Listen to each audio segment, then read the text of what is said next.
My beloved brothers and sisters, we often ask, why is my home filled with tension? Why can't I sleep peacefully at night? Why do I feel this heaviness in my chest, even when everything seems okay?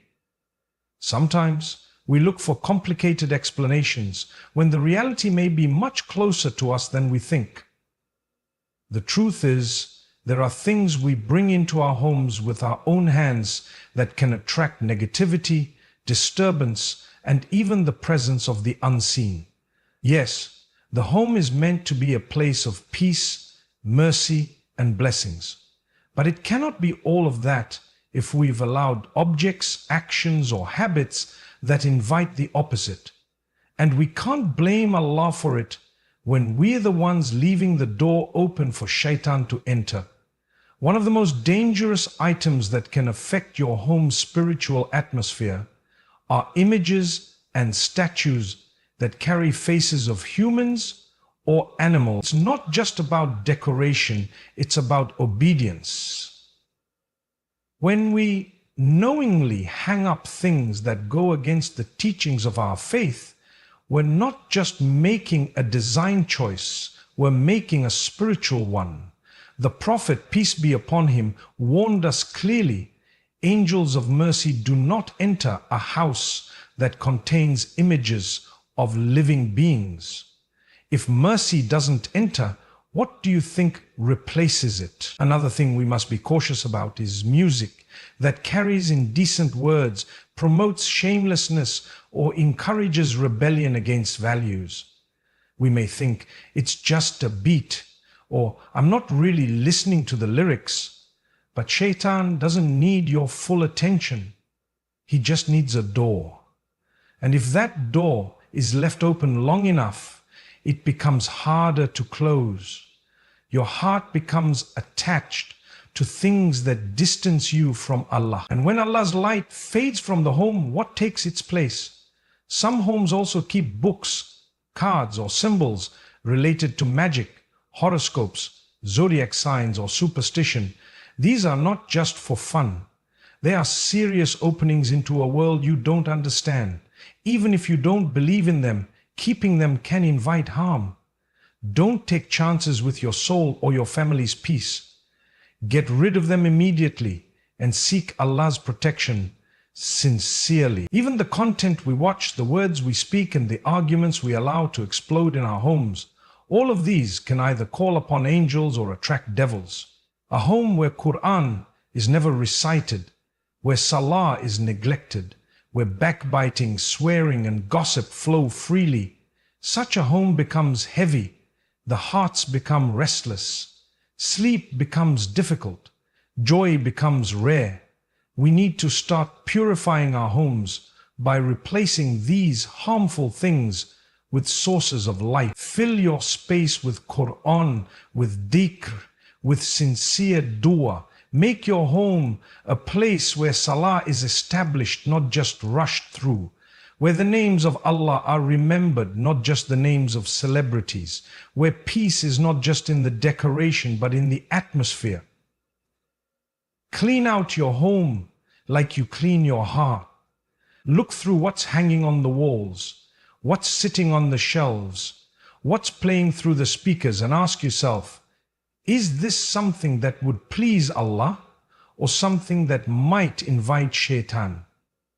If there's even a doubt, remove it, because the comfort of your soul is far more important than the comfort of your habit. Allah has given us simple yet powerful ways to protect our homes.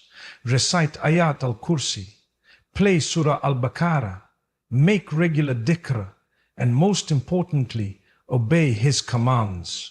Shaitan flees from a house where Allah is remembered sincerely. Don't give him a home where he feels welcome. Many of us decorate our homes with what we think is beautiful. Pictures of people, portraits of celebrities, or artistic statues. We think they're harmless. We say, it's just for decoration, or it's part of the design, without realizing the serious spiritual implications these items carry. What may look innocent on the outside could be the very reason our homes feel heavy, our hearts feel unsettled, and our blessings feel blocked. Islam has always emphasized purity, not just in what we eat or wear, but in the spaces we live in. A home isn't just a structure made of walls, it's a spiritual space. What you allow into that space has an effect.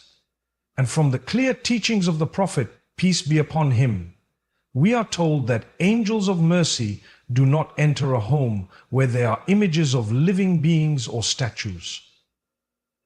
Now, ask yourself, if the angels of mercy don't enter, what remains? What comes in their place? When the angels are absent, the peace they bring is also that calmness you feel when you're in a spiritually clean place, that barakah in your family, that sense of protection. It begins to fade and the environment changes. Suddenly you feel irritated for no reason. The family members argue more. Sleep becomes disturbed. You might even experience strange fears or discomfort. These are not superstitions. These are realities described in our deen. You see, shaitan is always looking for an invitation. He doesn't need a loud welcome, just an open door. And sometimes that door is a photo hung on the wall or a statue sitting on a shelf. While we might not worship them, their presence contradicts the guidelines Allah has set for a spiritually pure space. That contradiction becomes a magnet for negative forces. Because where the mercy of Allah is blocked, shaitan finds opportunity. Let's look at the wisdom behind this teaching. Why are images of living beings discouraged? Because they subtly feed pride, comparison, and attachment to worldly beauty. They can promote idolatry in subtle forms. Even if we're not bowing to them, we're giving them a presence that doesn't belong in a space meant for the remembrance of Allah. The same applies to statues. Even if they're considered art, the spiritual consequences remain. Now, some might say, but it's part of my culture. Or, I've had these items for years. Ask yourself, is your culture more important than your connection with Allah? Is that item worth sacrificing the presence of the angels in your home? When you weigh the value of these things against your spiritual peace, the answer becomes clear. Start with your living space. Look around. What's hanging on the walls? What's sitting in the corners? What's displayed on shelves?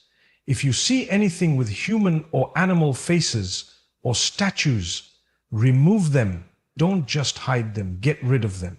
Do it for your peace, do it for your home's protection, and most importantly, do it to bring back the presence of the angels. And when you remove these items, don't just stop there. Replace them with things that bring mercy. Hang up verses from the Qur'an. Play Surah Al-Baqarah in your home. Make dhikr part of the daily routine in your house. Create a space where angels want to enter and shaitan has no space to remain. Our homes are a trust from Allah. They should be places where His name is remembered, where His light shines, and where His angels find comfort. Don't let decoration block that mercy. Don't let habit or attachment rob you of peace. Remember, even small changes can bring about great blessings. That one frame you take down could be the reason your home finally feels light. That one statue you remove could be the reason your dua begins to flow again. Never underestimate the power of obeying even the smallest command from Allah. May Allah purify our homes, bless our families, and surround us always with angels of mercy.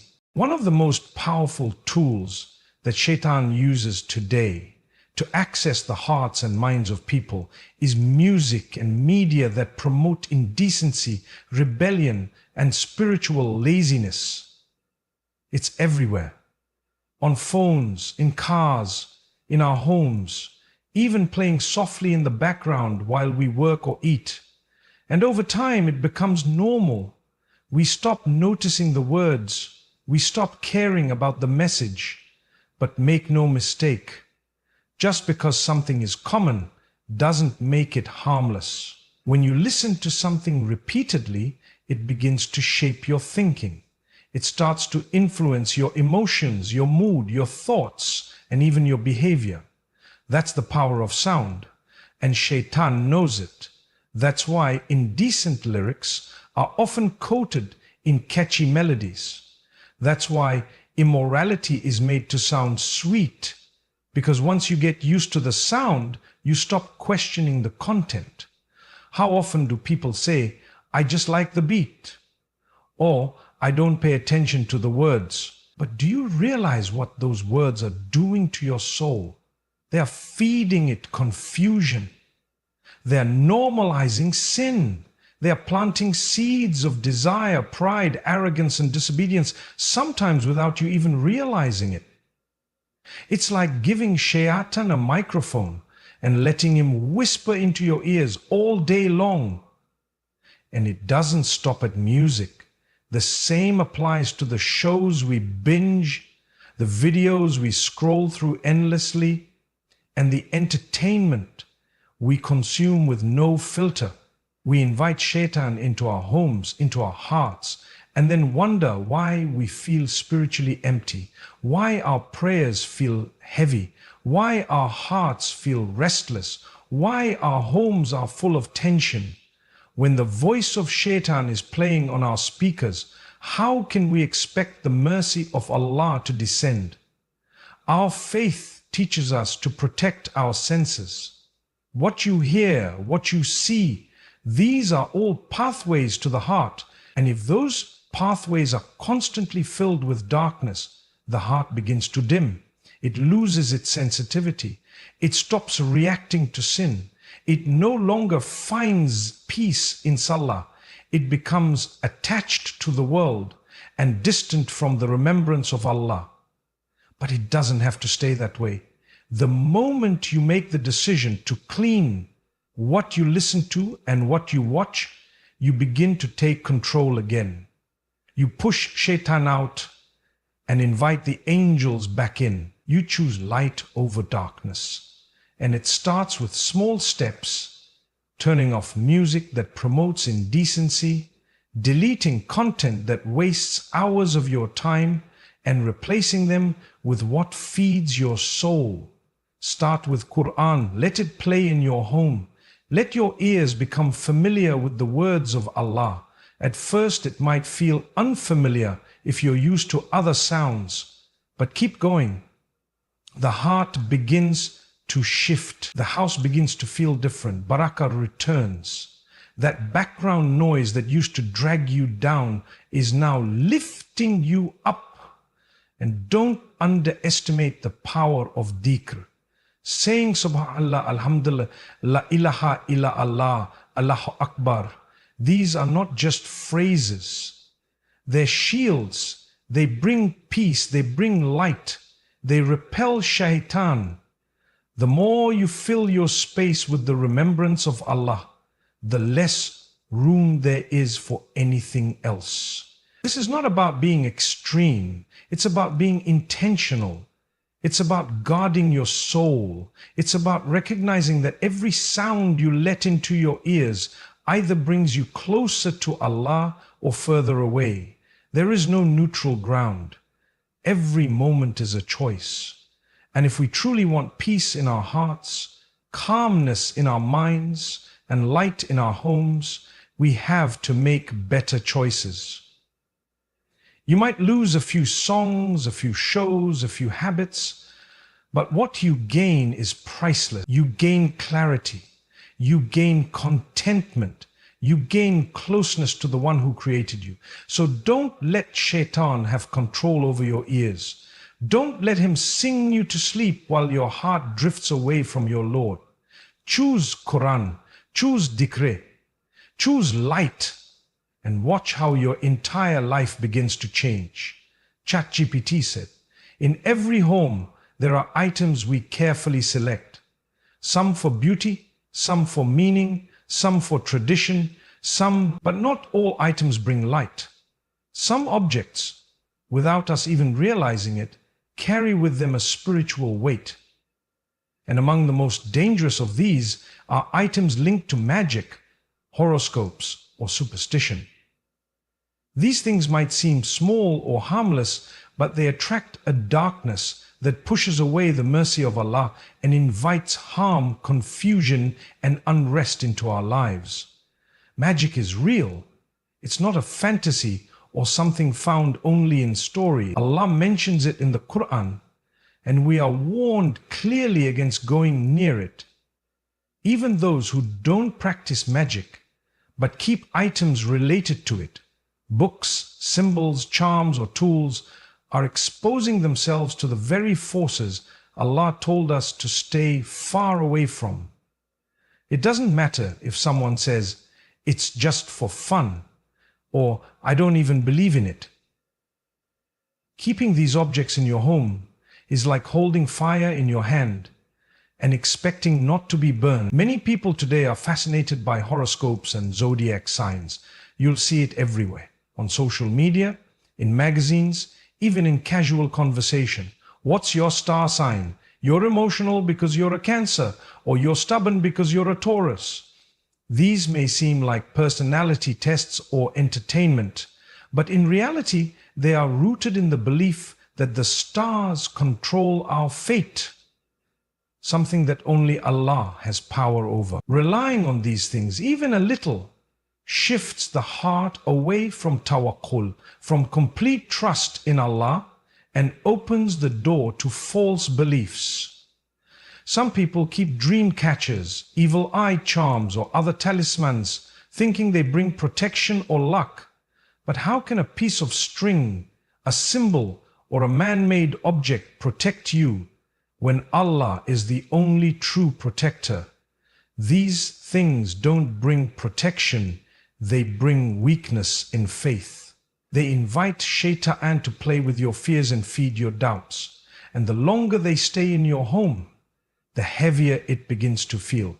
If you walk into your house and feel unexplained anxiety, arguments happening for no reason, strange disturbances in sleep, or a lack of barakah despite your efforts, ask yourself, is there anything in my home that I wouldn't want the Prophet to see? If the answer is yes, then it's time to clean, not just with a broom, but with taqwa. We must stop treating the unseen world as a joke. Shaitan is real, jinn are real, and the influence of these things increases when we keep objects that open doors to them. What you allow into your home shapes its atmosphere. If you allow objects of shirk, symbols of false beliefs, or items that reflect disobedience to Allah, then you can't complain when you lose peace. But the beauty of Islam is that it always offers a way back. The moment you realize there's something in your home that doesn't belong, remove it. Don't sell it. Don't pass it to someone else. Destroy it. Burn it. Tear it. Throw it away in a way that it cannot be used again. And then turn to Allah in sincere repentance. Ask Him to purify your home, your heart, and your life. Say, Ya Allah, I remove these things for your sake. Protect me and my family. Cleanse my home from anything that blocks your